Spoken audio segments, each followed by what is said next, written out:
Mr. Speaker, before I begin, I ask unanimous consent that all members may have 5 legislative days in which to revise and extend their remarks and include extraneous materials on the topic of our special order. Without objection, so ordered. Mr. Speaker, earlier this month, President Trump decertified the Iran nuclear deal. Tonight, during this hour, several members of Congress will be speaking here on the House floor about the President's correct and necessary decertification and discussing the urgent need to address Iran's problematic nuclear and non-nuclear activities. The Joint Comprehensive Plan of Action, JCPOA, otherwise known as the Iran nuclear deal, is deeply flawed and very one-sided for what is in it, and it's fatally flawed and deeply one-sided for what's not in it. The so-called deal props up the wrong regime in Iran, the world's largest state sponsor of terror, with a jackpot of $150 billion of sanctions relief. The United States made a slew of permanent concessions in exchange for temporary concessions on the part of the Iranians, a point that comes into greater focus as the sunset provisions are analyzed. This deal is not a pathway for how to prevent Iran from acquiring a nuclear weapon. It's a blueprint for exactly how Iran can acquire a nuclear weapon. We can and must do better. President Obama said this agreement was not built on trust. It was built on verification.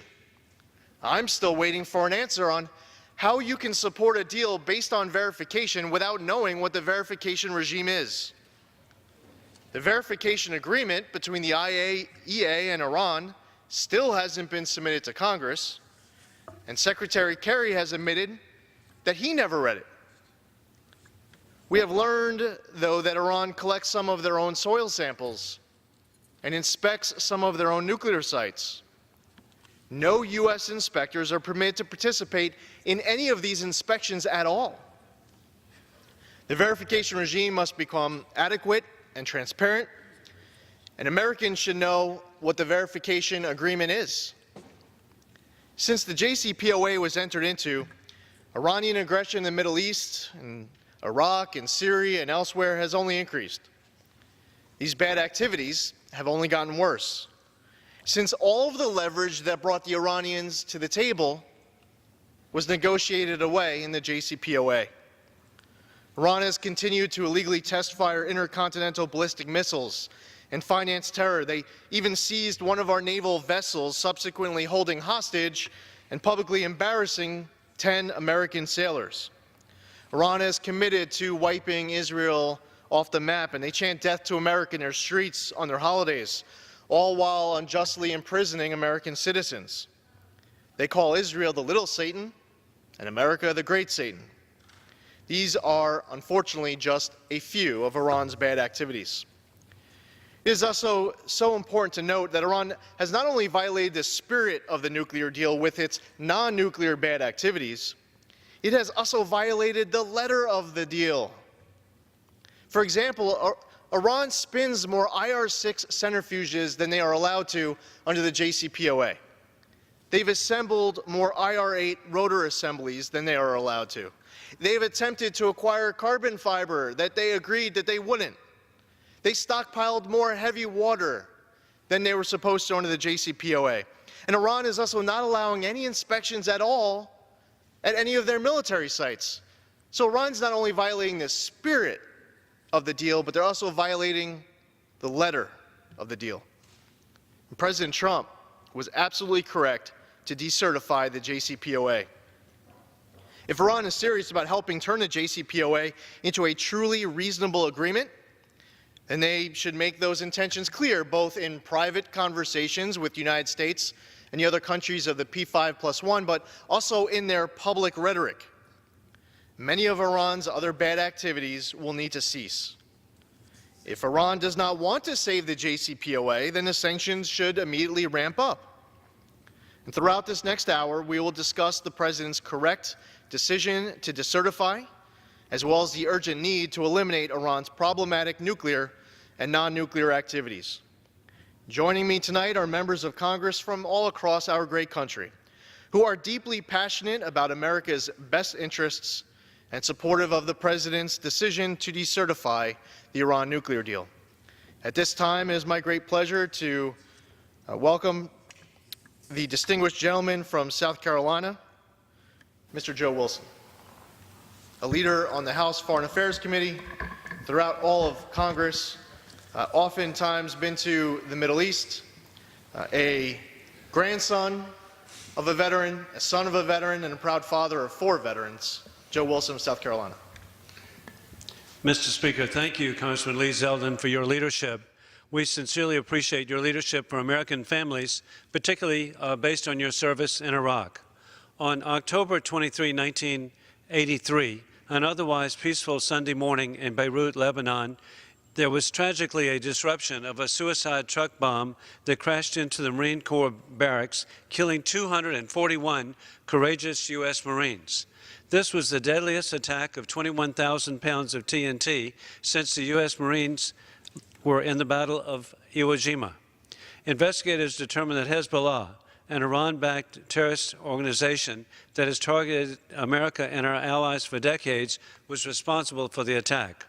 The 34th anniversary of the Beirut attack serves as a solemn reminder that we have responsibility to defeat Hezbollah and radical Islamic terrorists across the globe, many of whom are financed by Iran, all the way from Niger to the Philippines.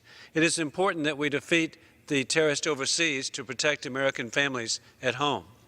President Donald Trump's decision to decertify the Iranian deal was correct. President Trump is protecting American families. The deal was reckless and dangerous from the start. It never served the interest of American families, and it threatened the safety and security of America and our allies in the region, from Israel to southeastern Europe, Greece, Bulgaria, and Romania. I am grateful to join members of the House, especially my colleagues of the House Foreign Affairs Committee, in promoting the fight against global terrorism. This includes tougher sanctions, like those being considered by the House, that target Hezbollah and its financiers in Tehran, and includes working together with President Trump's administration that is committed to peace through strength. I am grateful to thank Congressman Lee Zeldin of New York, an appreciated Iraq veteran, for his leadership and for being firm with the Iranian regime, which subjugates its extraordinary people. As the father of 4 sons who have served our country overseas, I want to say once again, God bless our troops, and we will never forget September 11th and the global war on terrorism. I yield back my time. Thank you, Congressman Wilson, for your continued leadership. At this time, it is my privilege to bring up a freshman from Tennessee's 8th Congressional District, David Kustoff. Last Congress, I had the privilege of being both the lowest-ranking Jewish Republican in Congress and the highest-ranking Jewish Republican in Congress. But now that we have David Kustoff here of Tennessee, we voted for each other to chair the Jewish Republican caucus of 2. And one day we may have a minion. These are our dreams that someday may come true. At this time, it is my privilege to yield to David Kustoff. Thank you, Mr. Speaker. And Congressman Zeldin, thank you so much for your leadership on this very important issue. I rise today to applaud the President's decision to decertify the Joint Comprehensive Plan of Action, or what's known as the Iran deal. This deeply flawed Iran deal has failed to prevent the Iranian regime from ballistic missile testing and overall hostility that threatens American national security interest. Quite frankly, this was a bad idea from day one. Most recently, on September 23, 2017, Iran test-fired a new long-range missile that could carry multiple warheads and is the country's 3rd test of a missile with a range of approximately 1,240 miles. An Iran news agency further stated how this missile, quote, adds to Israel's misery and will be their nightmare, close quote. As we have seen, Iran continues to be the world's largest state sponsor of terrorism, and the IRGC has known connections to Hezbollah in Lebanon and Hamas in Gaza. Over these past few years, we've seen these terrorist proxy groups carry out attacks on American troops and innocent Israelis In addition, Iran has gained access to over $100 billion in previously frozen assets, enabling the money to be funneled to various terrorist organizations. From the frequent ballistic missile tests to supporting terrorism and funding proxies such as Lebanon, Syria, and Yemen, Iran has escalated its aggressive behavior since the deal was signed just 2 years ago. Ultimately, this deal temporarily pushes back Iran's ability to build up its nuclear infrastructure and does not seize the Iranian regime's ambition to become nuclear after 15 years. The bad deal therefore ushers Iran into a nuclear club where it can continue to test uranium pathways and pursue illicit nuclear materials unbeknownst to the IAEA. President Obama entered this poorly crafted agreement using unilateral executive authority, quite frankly circumventing the consent of Congress and disregarding the will of the American people. As we have seen, this was clearly a bad deal from day one. It does not stop Iran's path to obtaining a nuclear weapon, but rather paves it. As we work in Congress to implement further sanctions against the Iranian regime, we must work towards a strategy that protects our allies in the Middle East and effectively prevents Iran from obtaining nuclear weapons. We must remain vigilant against those who wish to inflict harm on America and stand united with our allies around the world. Thank you again, Congressman Zeldin, for your leadership, and I yield back. Well, thank you, Congressman Kustoff, for your important, insightful words. And it is my pleasure at this time to introduce the gentleman from Florida's 3rd Congressional District. He is an important voice on the House Foreign Affairs Committee, very learned on these issues related to Iran and the Middle Eastern region especially, and a great member here in Congress. Congressman Yoho. I appreciate the leadership of Mr. Zeldin, and I appreciate you using that word learned. Feels good. You know, this is an interesting thing because I was there during the time that John Kerry and the President were negotiating this deal. Keep in mind, this is a deal that John Kerry and the President agreed to, but nobody signed. We didn't sign it. Our Senate never voted on it. And and Iran didn't sign it. So this is a deal in paper only that nobody has signed. And if you're to do any business transaction in the real world, this would be worthless, this piece of paper. And I want to mention words of one of our previous presidents. It's been about 60 years after President Dwight Eisenhower announced that Atoms for Peace program. And one lesson is clear. Civilian nuclear programs flourish only through cooperation and openness. Secrecy and isolation typically are signs of a nuclear weapons program. So here we are. I have in front of me the Institute for Science and International Security, August 31st, 2017. And in it, in the introduction, it says one of the most serious compliance issues concerns the IAEA's access to military sites and credible verification of Section T, which prohibits key nuclear weapons development activities and controls dual-use equipment potentially usable in such activities. In this report, the issues of verifying Section T is discussed. The absence of credible implementation and verification of Section T undermines the effectiveness of the JCPOA. And my colleague, Mr. Zeldin, brought up, we know they're using IR6 and IR8 centrifuges. We know they have the carbon fibers that they're not supposed to have. We also know that they've overproduced heavy water more than 2 times. The first time we bought it at the American taxpayers' expense. The other 2 times it's gone to Russia. And the only reason you would have an excess of heavy water is if you're producing nuclear fissible material. In addition to that, the heavy water, the inspection that we are supposed to do anytime, anywhere, John Kerry said this over and over, anytime, anywhere, that we can go, and if they're non-compliant, the sanctions will snap back. They must have used an overstretched rubber band because nothing has ever snapped back. And with the IAEA supposedly being able to inspect anywhere, there's so many places that are off limits.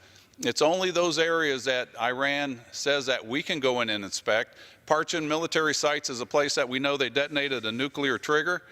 We have not been able to go in there and check the soil, yet we have to accept their word that they're checking the soil. And I brought this up in the committee, and I'm going to repeat it here. It would be like having a drug addict testing his own urine sample and taking it to the lab. It's just not the way to do business in the 21st century on something that's so important. And during that time when we negotiated, or when the deal was being negotiated, there was an intelligence report.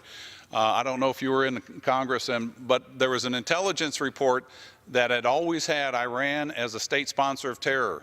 The year this deal was done, state sponsor of terror was taken off, and when we questioned about it, they said it was an oversight. And this deal, it just stinks from the beginning. And John Kerry said, no deal is better than a bad deal. This is a bad deal. The president should decertify it. It does not take us out of the deal, but it allows us to put the pressure back on Iran so that they are fully compliant with the letter of the law. And if we don't hold up people to the letter of the law as we move forward in future negotiations, i.e. North Korea, why should they follow the letter of the law? So this is high time that we do this. I appreciate it, and I yield back, and thank you for doing this. Well, thank you, Congressman Yoho, and it brings up some very important points. And the Iran nuclear deal was an unsigned political commitment. Those were the words that were given to us by the administration. And to think that we wouldn't have even asked for a signature on something so important was foolish.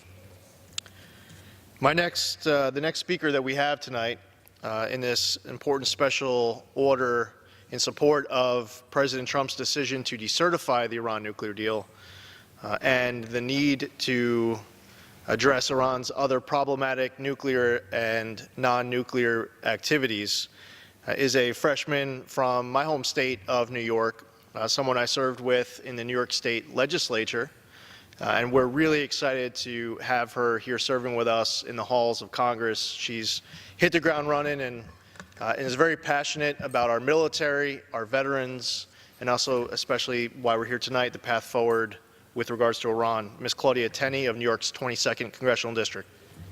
Thank you so much, Congressman Zeldin, and I'm grateful to you. Obviously, we all are so proud from New York for your service as an Iraq veteran and also for your leadership in serving both in the state Senate and also in representing our great state in the House of Representatives on this very important issue. On October 13th, President Trump made the informed decision to decertify the Joint Comprehensive Plan of Action, the JCPOA, or I'm going to refer to it as the Iran nuclear deal, and to develop for the first time a holistic strategy to address the Iranian menace.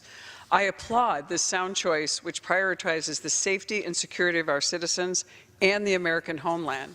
Predictably, the flawed deal with Iran has done nothing to stem that rogue nation's aggression and misbehavior domestically in the Middle East and throughout the globe. Quite to the contrary, by front-loading the benefits to Iran, the Iran nuclear deal is funding these destabilizing and dangerous activities. Human rights abuses continue against the Iranian people as citizens who dare to speak out against the oppressive regime face imprisonment or abuse. Supporters of the Iran nuclear deal told the American people that this deal would lead to a more open Iran with a renewed acceptance of diverse voices and opinions from within. Mr. Speaker and my colleagues, there have been already over 450 executions in Iran this year alone. Obviously, the so-called moderates within the regime with whom we negotiated the Iran nuclear deal either aren't as moderate as we thought or are simply irrelevant in this regime. The American people were further told that the Iran nuclear deal would bring Iran into the fold and make the nation a more productive, contributing member of the international community. Sadly, but not surprisingly, Iran's transgressions in the region continue to be appalling. The Iranian regime is expanding its malicious network of control through increased financial and military support for terrorist organizations, including Hezbollah and Hamas. In Syria, the Iranian Revolutionary Guard has provided fighters and expertise to the brutal Assad regime that gasses and brutalizes its own citizen. Iran has shown no signs that it is interested in pursuing peace or even curbing its malevolent behaviors. Chants of death to America and death to Israel continue as Iran rapidly develops its missile program and engages in proxy conflicts with the U.S. and our allies. I thank the President and my colleagues, as I indicated, especially Congressman Lee Zeldin from New York, for continuing to shine the light on this important national security issue. I yield back. Well, thank you, Congresswoman Tenney, for being here and for your remarks this evening and your leadership on this important deal. Thank you.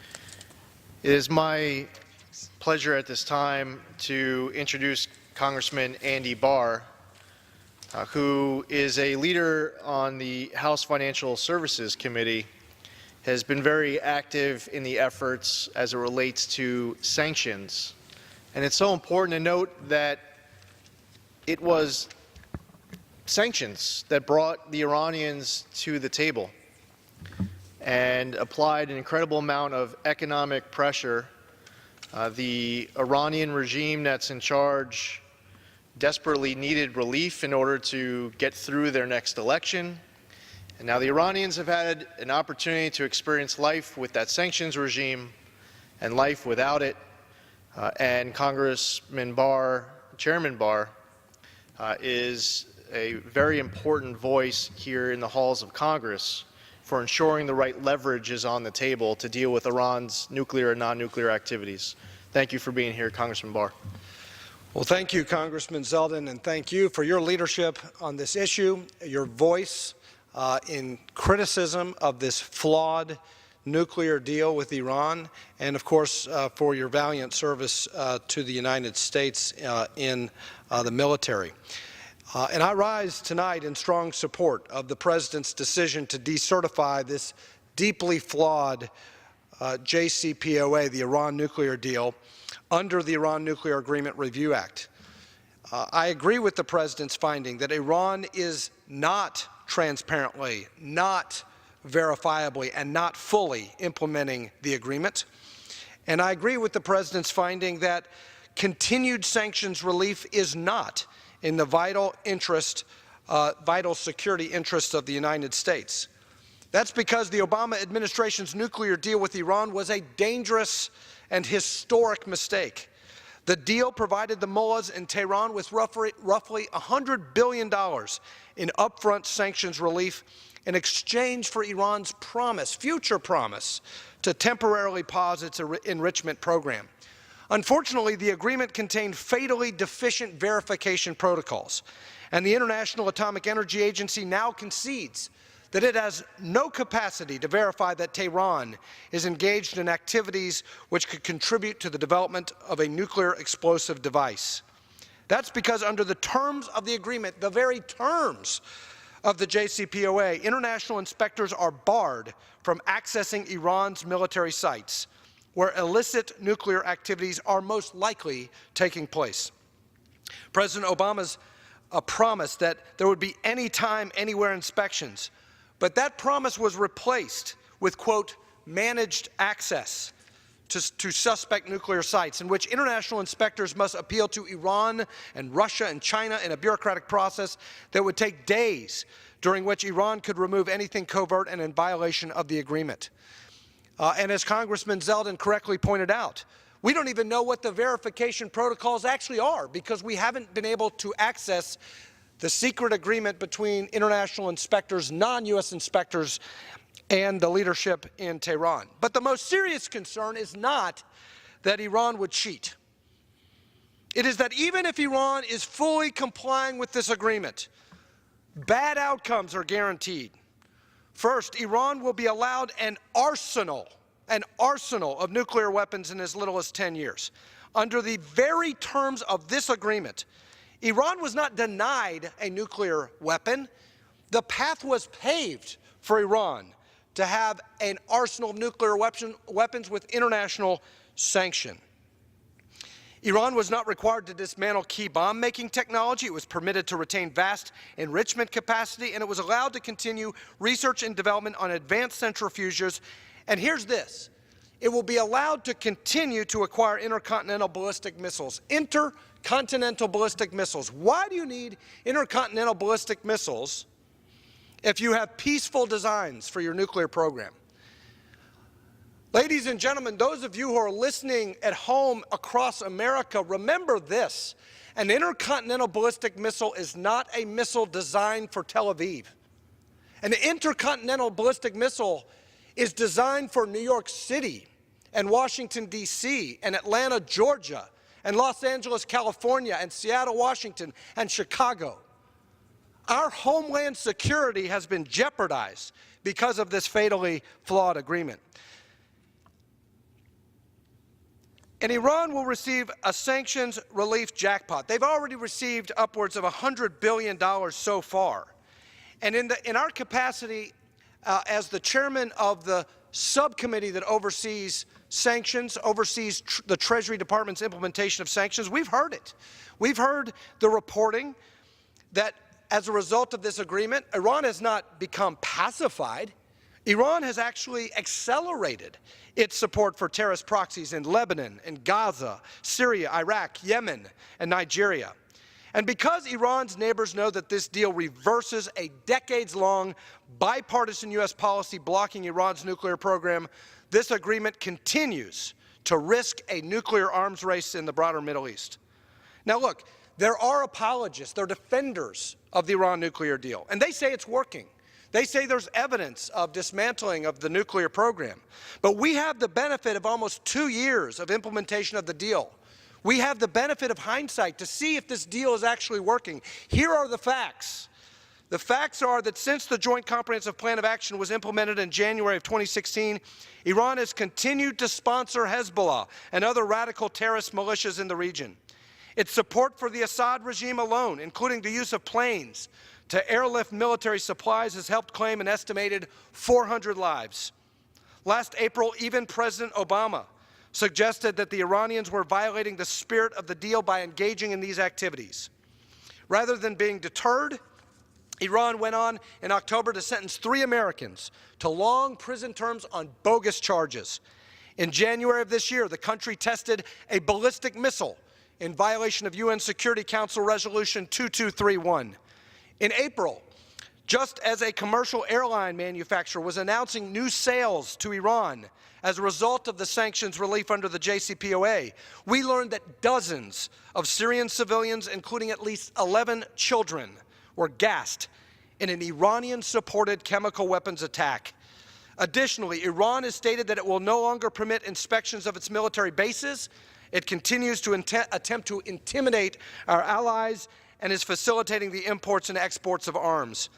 As of February 2017, Iran has fired as many as 14 ballistic missiles, and the leaders of Iran continue to chant death to America and pledge to wipe Israel off the face of the planet. So where do we go from here? As the chairman of the subcommittee that oversees enforcement of sanctions, we have been working on additional measures that can be taken, including non-nuclear sanctions consistent with the JCPOA to hold Iran accountable for its malign activities. On April 4th, we held a hearing on the effectiveness of non-nuclear sanctions against Iran, where we determined that Iran Air, a state-owned commercial airline, has used its aircraft to transport fighters and weapons throughout the Middle East on behalf of the Islamic Revolutionary Guard Corps. As a result of these findings, I wrote a letter to Treasury Secretary Mnuchin urging him to ban the sale of commercial aircraft to Iran Air. Similarly, I supported 2 appropriations amendments that would prevent the sale of aircraft to Iran and prohibit U.S. firms from financing such a sale. Finally, I recently drafted a letter to the Treasury Department urging it to identify all entities it believes to have transacted business with the IRGC, a precursor to possible additional secondary sanctions. These actions are all important and relevant in the aftermath of the President's correct decision to decertify the deal, because it invites Congress to step in and offer constructive recommendations on how to to address the flaws, the fatal flaws in the JCPOA. These are some of those recommendations to the administration, and we hope the Treasury Department will respond accordingly. Going forward, we must do the following to stem Iran's nuclear ambitions. We must designate the IRGC as a foreign terrorist organization. We must make permanent the sunset clauses on Iran's nuclear program and testing. This cannot be temporary prohibition of the Iran nuclear program. This must be a permanent ban on Iran ever having nuclear weapons capability and the capability of delivering those weapons. And finally, we need to do a better job strengthening the agreement, revising the agreement, scrapping the old agreement, and actually getting to anytime, anywhere inspections. That means we've got to work with the P5+1 and our European allies to revise the JCPOA so that we mandate anytime, anywhere inspections of nuclear facilities, and so that we are guaranteed that the IAEA, that international inspectors and U.S. inspectors have access to all suspected sites within the territorial boundaries of Iran. In conclusion, I want to thank Congressman Zeldin for the special order. I want to thank President Trump and his administration for their leadership on stopping Iran from obtaining nuclear weapons, and for the important national security imperative of revisiting this flawed Iran nuclear deal so that we can actually achieve peace in the world. And we thank Congressman Zeldin for your leadership in pursuing this very important objective, and I yield back. Well, thank you, Congressman Barr, and certainly in the days, the weeks, the months that are ahead, many throughout our country will be leaning on your leadership as we discuss the path forward as far as sanctions and the right way to reestablish the leverage that brought the Iranians to the table in the first place. At this time, I'd like to introduce Congressman Todd Rokita of Indiana's 4th Congressional District. Congressman Rokita is a strong voice in ensuring that America has an effective, strong but effective foreign policy, one that makes sure that our military is always set up for success, our veterans are taken care of when they come home, and as I mentioned earlier, as I was introducing Congresswoman Tenney, part of that effort certainly is ensuring the right path forward as it relates to Iran. So I introduce and welcome Congressman Todd Rokita for as much time as he may consume. Well, I thank the gentleman from New York for yielding and for hosting this special order. In my humble opinion, Speaker, the people of New York are lucky to have a gentleman like this representing them, and I know it's the highest honor of his life as well. I also want to associate with my good friend from Kentucky, Mr. Barr, for the remarks that he made. I think he has made, Mr. Zeldin, an excellent record of not only the premise of the deal, but the effect of the deal so far. And I agree with, Mr. Speaker, I agree with the gentleman from New York that Mr. Barr is going to be critical in leading the effort forward in sanctions, whether they are part of the JCPOA or not. So I thank the gentleman from Kentucky for his words tonight as well. You know, earlier this month, President Trump set a new direction for the United States, a direction of leadership. He made clear that we would no longer allow the Iranian government to continue to pursue nuclear weapons, continue funding terrorism, or threaten the very existence of our great friend Israel, the strongest ally we have in the region. President Trump made clear that unlike the previous administration, we will not reward Iran for chanting "death to America," and we will not allow this terrorist regime to dictate our nation's foreign policy. You see, getting the Iran deal done was the only thing the previous administration cared about. Now think about that, just getting the deal done. I think we all remember that sentiment around here. Getting the deal done, no matter how terrible, was the only thing the previous administration cared about. We had to get the deal done. We had to get the deal done, as bad as it was. And it's unlike our current president, who has demanded action to hold Iran accountable, guarantee our national security, and protect Israel and our allies across the world. Night and day, and I appreciate the President's leadership on this and other matters. You know, the United States should never have signed on to the deal in the first place, Mr. Speaker, because it was a bad deal. It gave Iran immediate access to $150 billion US. It allowed the Iranians to continue their ballistic missile research, and it contains a sunset provision that will allow the Iranians to return immediately to enriching uranium without consequence. Now, even then, Secretary of State John Kerry said that, quote, some of the $150 billion will end up in the hands of the Islamic Revolutionary Guard Corps or other entities, some of which are labeled terrorists, unquote.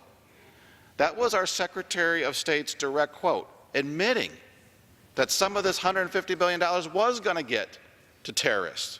Now, there is no situation in which the United States should allow money to get to terrorists. Hoosiers that I represent see this quite clearly.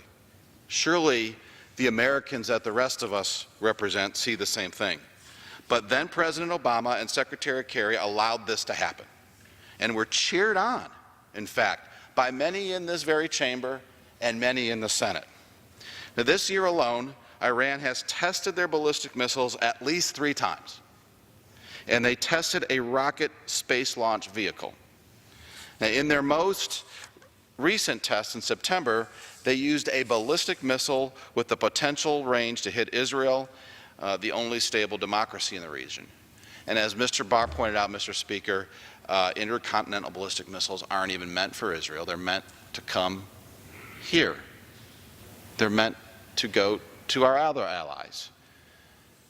A bad deal indeed. The threats Iran poses are truly extreme: terrorist, nuclear arms race, and continued threats to America and its neighbors. Unfortunately, we cannot go back in time and stop then President Obama from signing this disastrous Iran nuclear deal. And by the way, it's signing in the theoretical sense, because Mr. Yoho was also right, Mr. Speaker, when he said that this was a set of papers that really had no signatories. It was an executive action by then President Obama, for sure. But all in all, no matter what the semantics, a bad deal.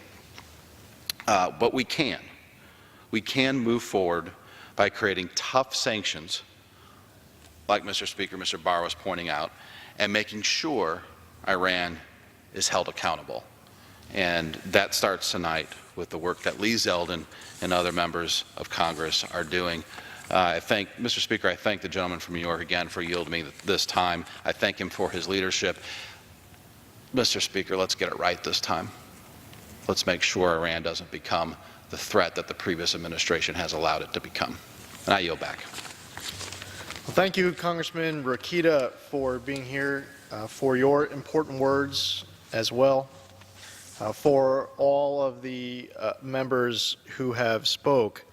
I would also like to recognize House Foreign Affairs Committee Chairman Ed Royce, Congressman Peter Roskam, former Congressman, now CIA Director Mike Pompeo.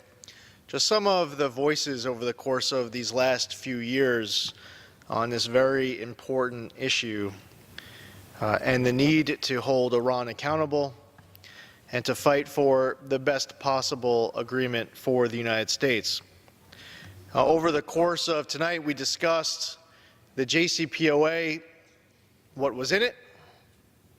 We discussed the JCPOA as far as what wasn't in it, and some of the challenges that we have faced since the JCPOA has first been entered into. Now, we all want to deal with Iran's bad activities. We have to ask ourselves, how are we going to do that? What's the leverage that brought the Iranians to the table to negotiate the Iran nuclear deal? How do we get that leverage back? Now, some people out there are saying that Iran is abiding by their word, that the United States would somehow be going back on our word by the President decertifying the Iran nuclear deal. And we can have a discussion about what violates the spirit of the Iran nuclear deal. And we talked about Iran's other bad activities, their financing of terror, overthrowing of foreign governments, illegally test-firing intercontinental ballistic missiles, holding Americans hostage, publicly embarrassing American Navy sailors. We had to pay a ransom to get hostages back in January of 2016. They call Israel the little Satan, America the great Satan. They pledge to wipe Israel off the map. They chant death to America. They're supporting Assad in Syria and Hezbollah. What do we do to deal with Iran's non-nuclear bad activities? Right now, we don't have the leverage to deal with that. We really needed to bring that to the table when we were sitting down with Iran last time. Because when you negotiate away the leverage that brings them to the table, what is left to deal with all of those activities that we would say violate the spirit of the JCPOA? But people say that if the president decertifies the Iran nuclear deal, that would mean that we are going back on our word and that Iran has been abiding by the deal. But we cannot forget about all of the ways that Iran is violating the letter of the JCPOA. Why is there no accountability and debate? As we know that Iran spins more IR-6 centrifuges than they are permitted to under the JCPOA. Why aren't we talking about that? Why aren't we saying that Iran is not following their word when they assemble more rotor assemblies, IR-8 rotor assemblies, than they are allowed to under the JCPOA? Why aren't we saying that Iran is not following through with their word as they attempt to purchase carbon fiber that they are not allowed to try to purchase under the JCPOA? Why are we giving Iran a free pass? Did the president's opposition despise him so much that you're willing to literally take Iran's side when Iran says that we will never be able to inspect any of their military sites? Before, during, after this deal, they said we'll never be able to inspect all their military sites. The Obama administration said we will inspect their military sites. So you have a material disagreement on this JCPOA, this Iran nuclear deal. We said that sanctions were going to be phased in over time based on compliance. The Iranian regime said sanctions relief were going to be immediate, no suspension. But why are we not holding Iran to their word on the ways that they are violating the letter of the JCPOA? Why is it that before implementation day, when inspectors, the last time they get to Parchin and they find particles in the soil that are consistent with nuclear capability, and then after we discover those particles, the Iranians say, that's it, no more access to Parchin? Why are we not saying that Iran is not following their commitments under the JCPOA? This is the letter of the JCPOA. Now, it would be great if we can have a discussion here about what the verification regime is. I would love to read the deal between the IAEA and Iran. When I was at a House Foreign Affairs Committee hearing with then Secretary of State John Kerry, and I wanted to engage with him to have a conversation about what the verification agreement was, I was shocked that even he said that he hadn't read the verification regime between the IAEA and Iran.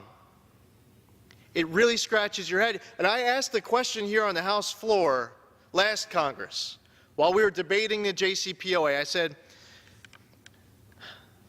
President Obama says that we're entering into the JCPOA not based on trust, but based on verification. So my question that I posed then, and I still haven't gotten an answer today, is how do you support a deal based on verification without knowing what the verification is.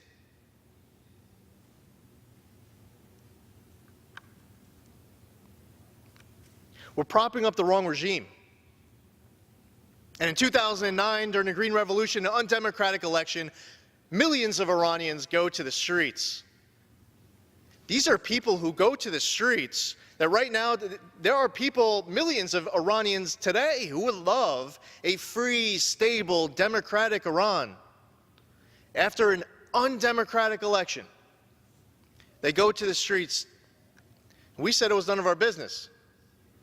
Fast forward years later, we're paying a ransom, $400 million that was disputed for good reason for decades. Claims going both ways. There's a reason why that money wasn't paid out. There was a dispute, multiple claims, U.S. to Iran and Iran to the United States, and then $1.3 billion of interest. They said it wasn't a ransom.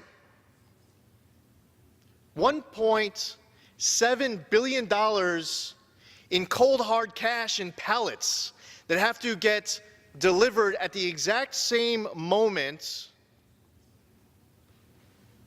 of the American hostages, by the way, not all of them, at the exact same moment of the American hostages being released. And we're saying that that's not ransom. That was a coincidence that we're signing documents in the middle of January on the same exact day, or within 24 hours of each other. Now, after we provided a jackpot of sanctions relief in exchange for this very one-sided deal, there was an election. And after that election in Iran, members of the American media and around the world, they said this was evidence of progress in Iran. That the most moderate candidates were elected. But you know what that completely ignores?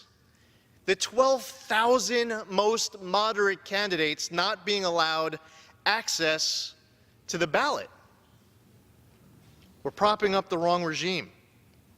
And after our American sailors were detained, held hostage, and embarrassed in videos and photography all around the world, we said, thank you. That was our response. Thank you.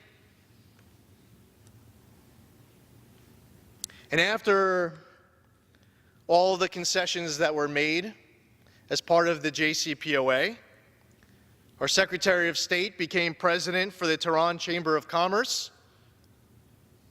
And here we are, fast forward to today, and everyone who wants to see this president fail will stand with Iran before they would stand with the United States. They will ignore Iran violating the spirit of the JCPOA. They will turn a blind eye, head in the sand, over Iran violating the letter of the JCPOA. Mr. Speaker, we gathered here this evening to talk about the President's correct decision to decertify the JCPOA, the Iran nuclear agreement, to talk about the need to eliminate Iran's very problematic nuclear and non-nuclear activities. We heard from a half a dozen other members of Congress. Congressman Joe Wilson of South Carolina's 2nd Congressional District, David Kustoff of Tennessee's 8th Congressional District, Congressman Ted Yoho of Florida's 3rd Congressional District, Congresswoman Claudia Tenney of New York's 22nd Congressional District, Congressman Andy Barr of Kentucky's 6th Congressional District, and Congressman Todd Rokita of Indiana's 4th Congressional District. I thank them, I thank all of my colleagues for their leadership on this issue. There's important work ahead, and there really should be more work on both sides of the aisle working together on behalf of the American people, putting country first on this issue. There are people, since the election, they've pledged to entirely oppose and obstruct this president on everything and anything. While the president's hand was on the Bible, the streets of the parade route were lined up with people holding up signs that said, "Impeach him now," while his hand was on the Bible. Last November, Americans all around this country elected a president whose hand was on the Bible, yet people are calling for his impeachment just for the fact that he got elected. And every day we're here, we have members who come to the floor doing whatever they can in any way that day, that minute, to try to tear the president down. I had disagreements with President Obama, but he was my president. And you know, we disagreed on the Iran nuclear deal. And that's okay. We can disagree. We should disagree with President Trump or President Obama or President Bush before that, where we have strong philosophical differences on policy. That's what we're elected to do. We're not elected to all just come here and agree with each other. But for those who are so set politically on trying to bring this president down, so much so that they will take Iran's side in this over the United States side, I encourage you to rethink that and put country over party, because we need to work together as colleagues representing the greatest country in the world on a better path forward. It's a privilege for all of us to be able to serve here in the United States Capitol, the United States Congress, because there's so much history on this floor, and there's going to be much debate ahead on what challenges lie ahead for us with regards to Iran. And with service members in harm's way, we understand and we reflect that really that's what's most important. We should never send our troops into harm's way unless they are sent to win. We send our troops to win, or we do not send them at all. And when they come home, they're treated with the love, the dignity, the respect that they deserve on behalf of a very grateful nation. And with a strong, consistent foreign policy and taking care of our vets and setting up our military for success, it's having the right foreign policy with challenges that are in front of us in the Middle East and elsewhere. And that is why we are here for this hour, this special order, in support of the President's decision to decertify the Iran nuclear deal. Mr. President, you made the right decision. We stand with you. We stand with the United States. We want to hold Iran accountable. We want the best path forward for our great country. I yield back.